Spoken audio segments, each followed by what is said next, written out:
nasa truther. Okay. Alright, once again, we are vlogging. We are driving. I'm currently picking up our dog kasi papunta kami sa bahay today. Medyo maulan lang. But yeah, I just got us lunch and so we can eat sa car kasi medyo pressed kami for time. It's a busy Saturday. Hello. Hi, Booger. Hey, buddy. Ayaw niyang mamansin. Usually, kapag sinusundo namin siya from his pet hotel stay, hindi niya vibe. Kasi iniiwan niya yung mga kalaro niya doon. Booger, you stink! And now, yung isang alaga ko naman yung susunduin ko. Yes! Hello! Why are you crying? So you guys can see, meron siyang parang area dito sa likod. So nilagyan namin siya ng dog hammock. Ayan, ayun yung itsura niya.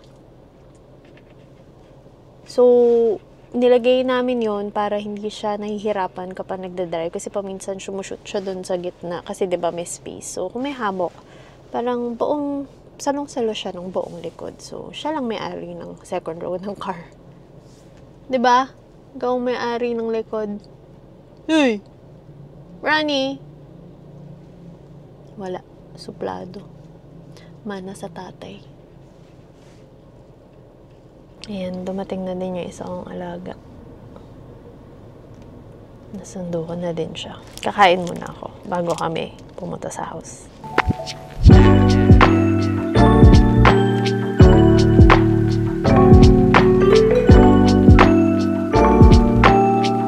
And we are now here in our house. And we'll show you our developments kasi medyo madami naman siya. Surprise! Medyo nakakaiyak lang talaga for the past few months na yung developments. Parang sobrang bagal ng galaw. But finally, we see a lot of big developments in our house. And I'll show some of them to you guys. One of our major developments is our dirty kitchen. So, as you can see, ayan, medyo madami nang nangyari na ayos na rin nila for the past few videos kasi puro tambak lang sila. And ngayon, medyo maaliwalas na siyang tignan.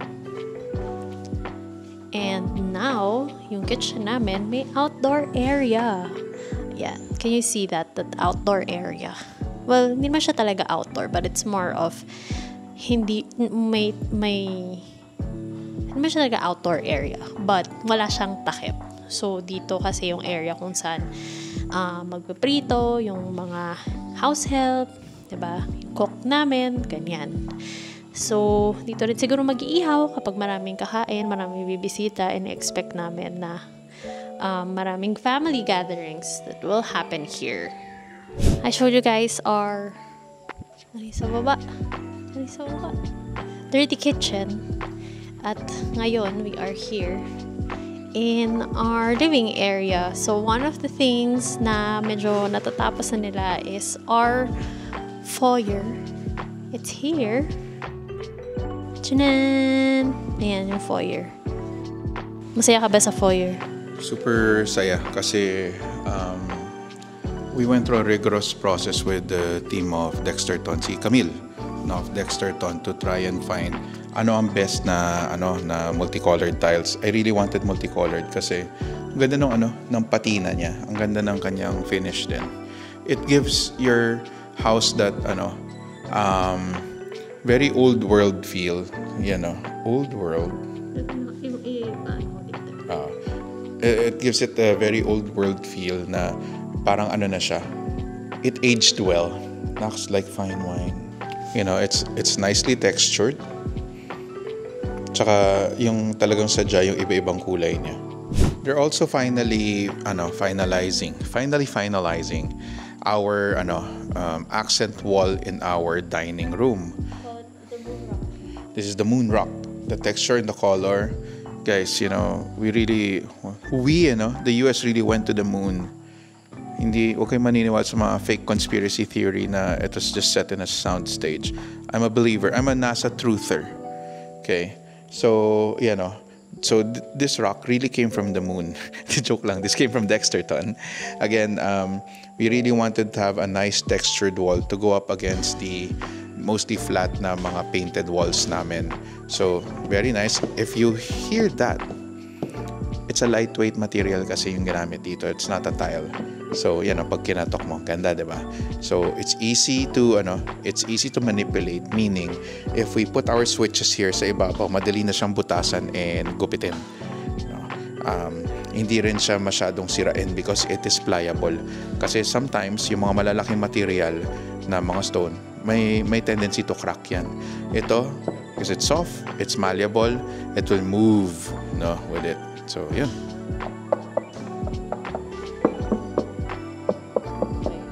Yung puti na yan is just like a plaster adhesive, no? So, pag natuyo na yan, kakulay na yan yung wall. So, huwag kayong mag-alala. Baka akala nyo, namili kami ng pinstripes design. Hindi. So, that is just the parang pinaka-sealant and adhesive niya. My theater room is one of the first rooms na natapos. Kasi, simple lang siya. Alam mo naman mga lalaki, basta make it black, put wooden floors, masaya na yan. Kaya ito isa sa mga pinakaunang natapos. Yung electricals, tinapos ko na rin para may abang na para sa TV. Once we get to save up again to buy a TV, ang dami nag-recommend sa akin, mura na lang daw kasi yung mga LED TV ngayon. So baka mag-LED na lang ako instead of yung mga pull-down na screen pa rin, yung projector type. Maintenance and also the wiring, it's also easier to do LED. So for this theater room, hopefully, malay mo, sa Pasko, kumanda benta sa Flipside Burgers. Guys, bumili kayo para may pambili akong TV. No? So yan yung plano dito. So this is basically done. We'll just leave it as is. Then maybe pagka nakaipon na rin ulit, put a bit of cabinetry surrounding the TV. And maybe for the speakers. So, isa rin sa mga dream parts of the house na natupad naman is having an outdoor deck. Alam mo naman mga guys, gusto ng deck para makapag-barbecue, makapag-ihaw, makapag-grill. So, ito yun. We also got this from Dexterton. No? It's readily available. This is not real wood, no? Yung decking namin. It's one of those wood plastic composites na material that we use. And it's very lightweight at hindi siya masisira sa anay. Ang pinakadelikado dito in our village is yung anay because we live in a very heavily forested area. So, kung walang kahoy, hindi yan naanayin. That's nice. Look, oh. So, yun. It's very nice. Kaya-kaya niya yung weight ko. Sana, hopefully in the future, nandito na yung grill ko. Again, pag-ipunan natin lahat yan. Munting pangarap. So one of the things that I really love about our stairs area is our skylight. Ayan siya. Wow! Ang ganda, diba? Siyempre, hindi nyo masyado na-appreciate. Ayan.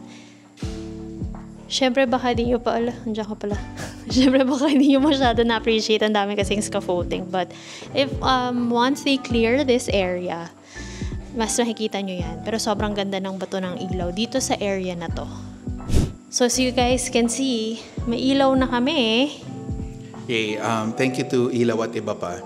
They really made the process of looking for our light fixtures really easy. And of course, our one and only lighting designer, si Nikki Escalona Tayag. Ayun. So, may ilaw na sa mga other bedrooms, like our second and third bedrooms. We still don't know what to do with these bedrooms, but we're kind of trying to figure it out kung ano muna yung malalagay. But I think pwede na kaming magsimulang maglipat ng onting gamit dito. Just have to lock the doors. But yeah, medyo okay na siya. And yung pati CR. Ito yung CR. Yung banyo. Teka, ayan. Ayan, sige nga, patingin.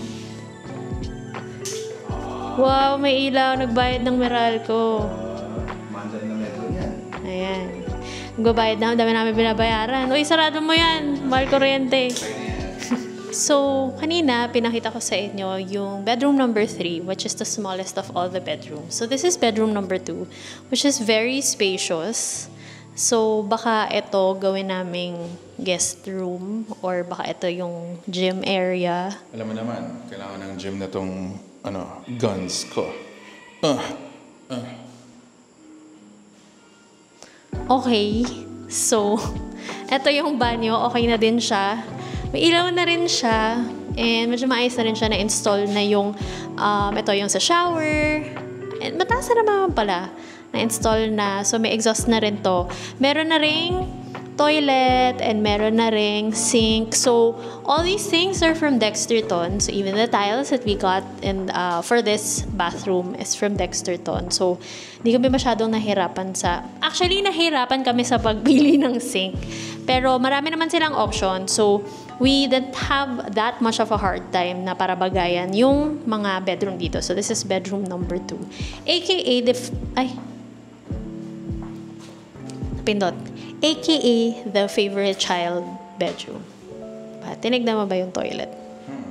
Yan, pakita mo yung toilet na mabilis. Ayan. Ano ba color yung partner nila? Maalala.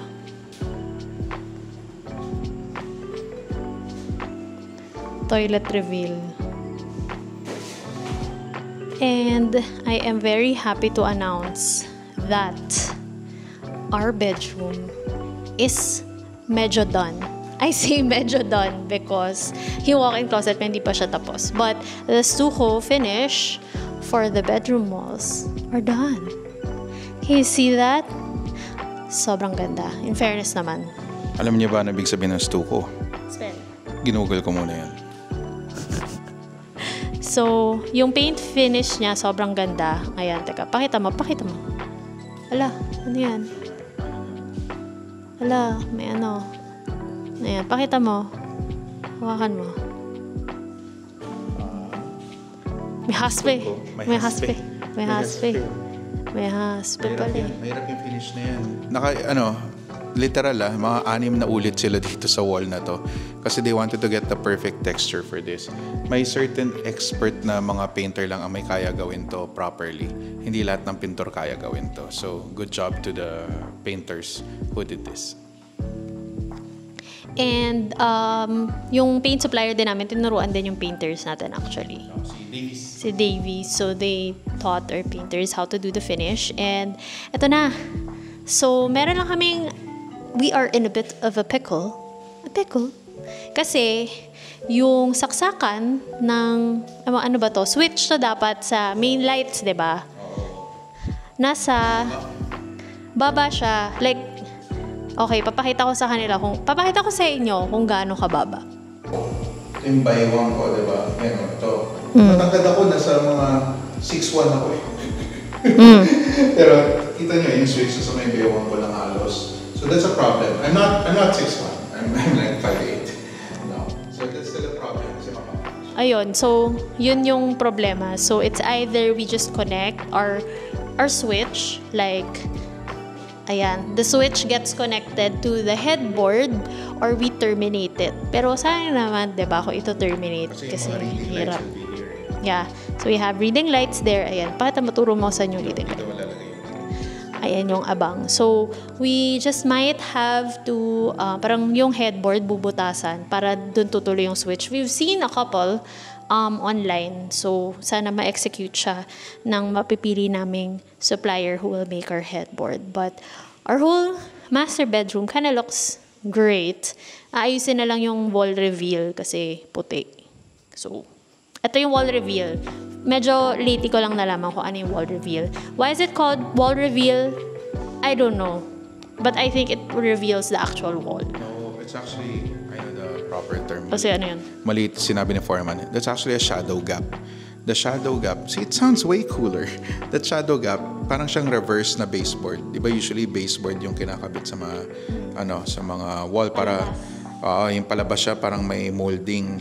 Itong shadow gap or yun nga, itong uka na to sa mga wall is para mas pailalim na yung board mo. So when you clean, medyo natatago pa rin yung mga tama-tama ng broom, ng whatever.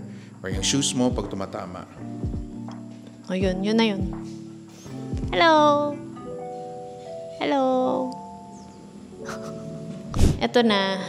Malapit na tayo matapos sa ating medyo pa room, medyo pa house tour. So, we also did the stucco. Sorry, you guys have to bear with the echo. The stucco here in our walk-in closet isn't done yet kasi naubusan sila ng pintura. As we mentioned earlier, 6 times nila inulit yun sa bedroom, so naubusan sila. Special paint yun, so it will take 3 weeks to make the paint. So kalahati lang, ayan, nakita nyo ba? Kalahati, yes. Kalahati namin siya ginawa because matatakpan din naman siya ng mga cabinet. So, sabi namin, kalahati na lang kasi para tipid din ng konti. And I am so excited to show you guys our master's bathroom.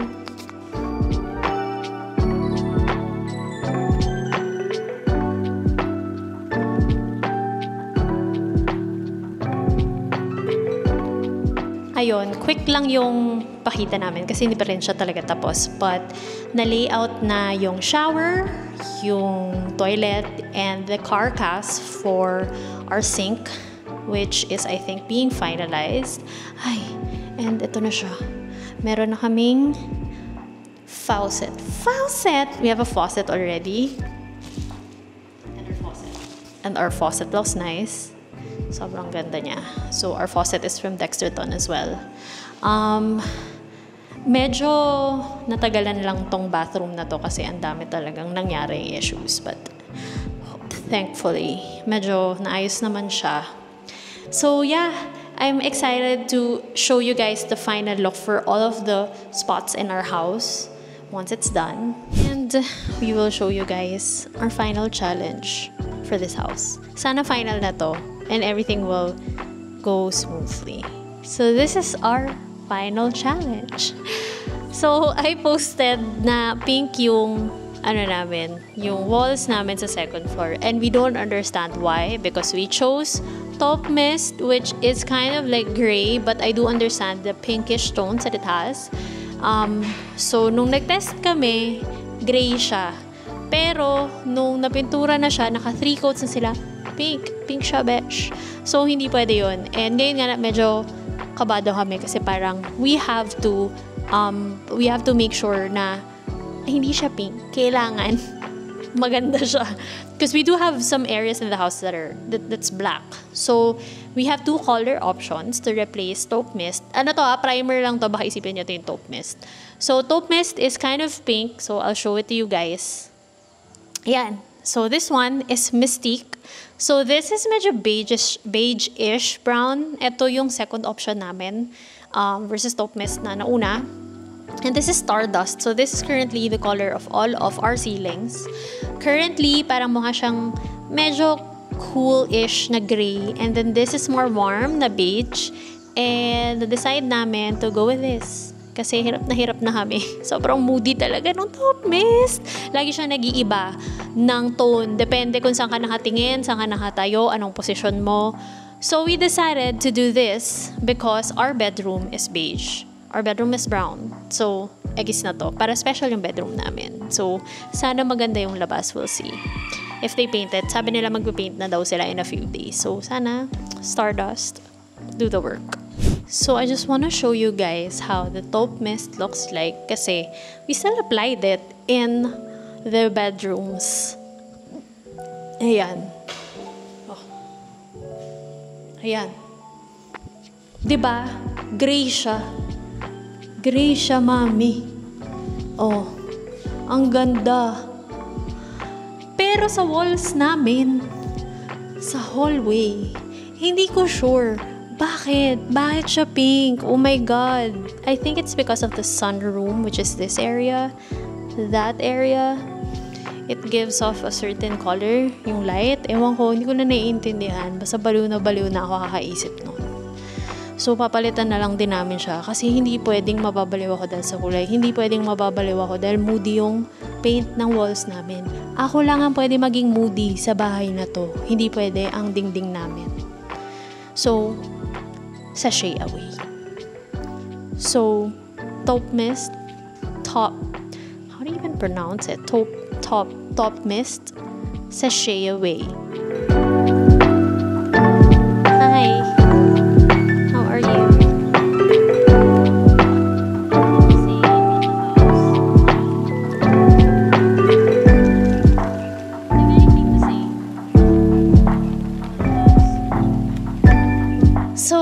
those are the developments in our house. We are 45 days away from the target timeline to finish the house.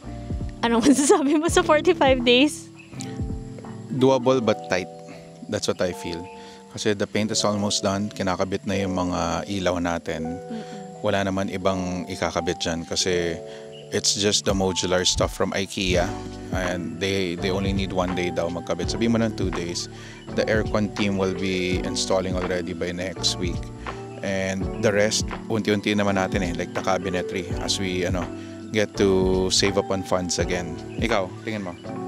I think kaya. Medyo kinakabahan lang ako sa kitchen part because I don't know anything that's going on with the kitchen part. So, ikaw na yun. Bahala. So, I think the 45 days is doable. Medyo tama yung hinala natin na we might be here just in time for December 25. Literally. We might be like staying here for our first day December 25. I don't know. Pero by the looks of it, parang kaya naman siya. Kaya naman this year. Kaya naman bago matapos yung taon. So, yeah, there are a lot of things that we still need to add and there are little things that are coming in. AKA, we are getting 8 pieces of tiles next week. So, mga paunti-unti dumarating yung mga finifill in na mga gaps na maliliit. May funny question ako. What? Magkano ka ba yung mga garage sale na mga gamit mo pag-move natin dito? Yes, naisip ko siyang gawin to do it naisip ko siyang gawin while we're in our current house. Oo. Pero sabi ko, shocks, parang mas mahirap yun, mas magulo yata yun. Though what I did was I segregated the ones that I kind of want to sell so that paglipat natin, naka-box na sila. Tapos dito ko pipicturean kasi maganda yung lighting sa bahay natin. Or kung damit, pwede rin donate. Diba? I do have a box that's all for donation. So, yung nakahiwala yung parang medyo ibebenta. Kaya pa. Yung iba yung idodonate ko. Hindi naman ako magdodonate yung parang grabing di na kaya suotin. But, it's not a concern. I think we will move in surrounded by cats. Did you notice we have house cats? Yeah. We have 3 house cats. So, feeling ko once in a while, they're just gonna drop by and say hi. And give our dog a hell of a time. Yeah, they're cute. Lagi namin sila nakikita dito. As in, nakabantay sila. Ito yung isa. Nakabantay siya. So, yeah, hello, welcome. We have house dwellers. So, yun. I hope medyo natuwa naman kayo sa update namin for this house. For this house? Ba't marami pa tayong house? Sana natuwa kayo sa mga updates because medyo natuwa naman din ako despite all the challenges that we have been through. So, yeah, sana tuloy-tuloy na. Let's go. T-45, let's do it. Yan lang. See you guys next time. Bye!